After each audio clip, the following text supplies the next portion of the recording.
Hallo meine Lieben, herzlich willkommen zu meinem neuen Video.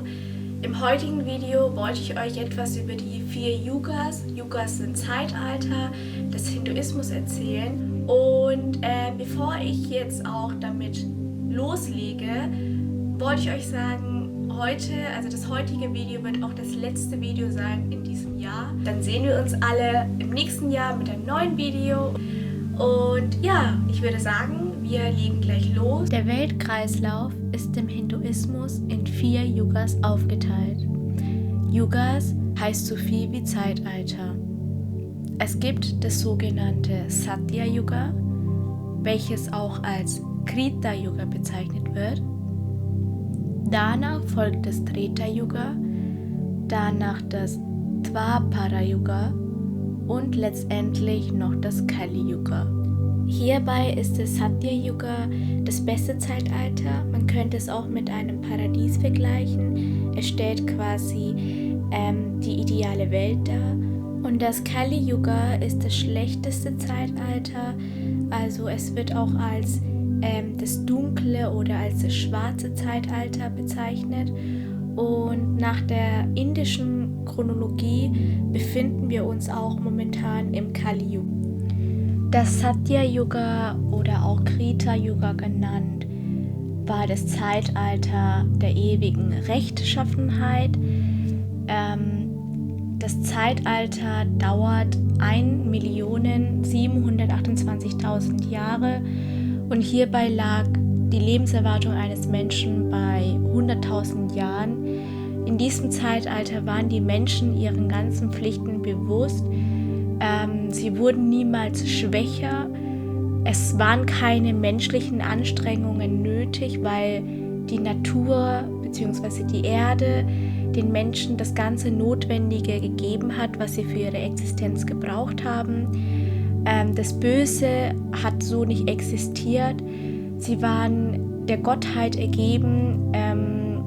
Sie waren glücklich, indem sie zu Gott meditiert haben oder gebetet haben. Und so war die Welt quasi in diesem Yuga ideal, also perfekt.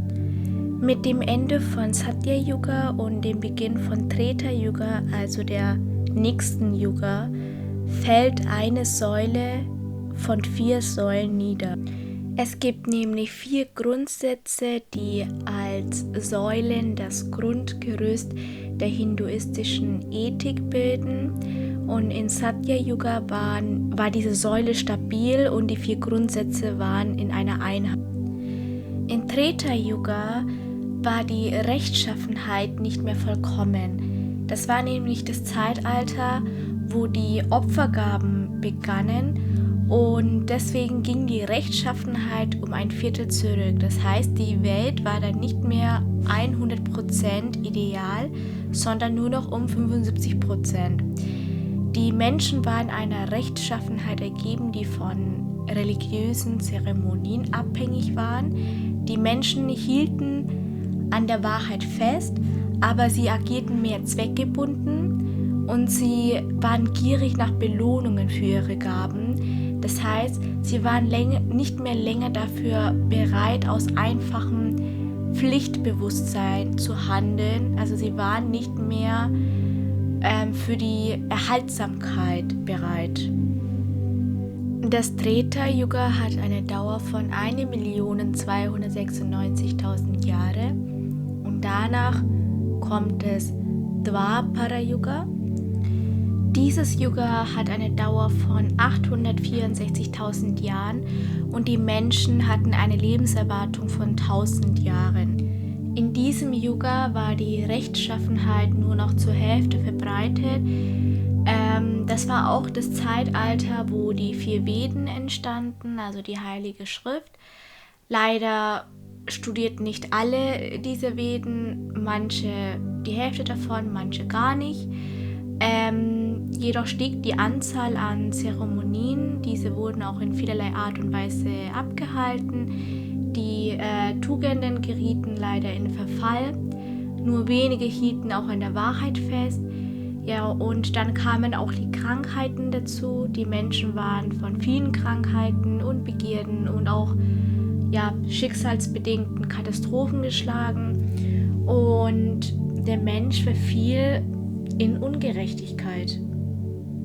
Ja, und letztendlich sind wir jetzt im Kali Yuga, also im schlechtesten Zeitalter von allem. Und hier ist die Rechtschaffenheit nur noch zu einem Viertel vorhanden. Die Veden, die Werke der Rechtschaffenheit und Opferrituale sind nicht mehr vorhanden, aber dafür herrschen nur noch Katastrophen, Krankheiten, Erschöpfungen, Gefühle wie Wut, Elend, Hunger und Angst.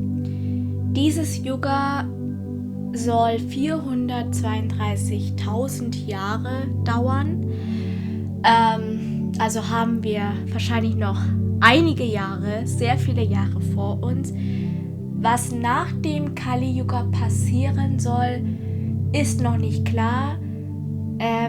Einige behaupten, dass die Menschen, die dann im Kali Yuga es rausschaffen, quasi wieder in das Satya Yuga, also in das goldene Zeitalter, wieder zurückkehren. Andere sagen, dass wir dann wieder dass wir wieder rückwärts gehen, also von Kali Yuga wieder zu Dwapara Yuga, Treta Yuga und dann wieder zu Satya Yuga. Also da gibt es dann verschiedene Behauptungen. Ja, und wenn man die ganzen Jahre der verschiedenen Yugas zusammenzählt, dann ergibt es insgesamt einen Zeitraum von 4.320.000 Jahren und diesen Wert multipliziert mit 14 ergibt einen sogenannten Tag Brahmas. Also Brahmas Tag dauert 4.320.000 Jahre. Das ist quasi so ein Schöpfungszyklus. Ja, das war's jetzt auch mit meinem Video und ich hoffe, ich konnte euch etwas Interessantes mitgeben. Schreibt mir gerne in die Kommentare, was ihr denkt, wie es dann nach dem Kali Yuga weitergehen wird. Ja, und in diesem Sinne wünsche ich euch auch allen einen frohen und gesunden Rutsch in das neue Jahr 2021. Bleibt gesund und verbringt die Zeit mit euren Liebsten zusammen, macht das Beste draus. Ich hoffe, dass das neue Jahr besser wird für uns und bis dahin wünsche ich euch auch schöne Festtage und wir sehen uns nächstes Jahr. Tschüss!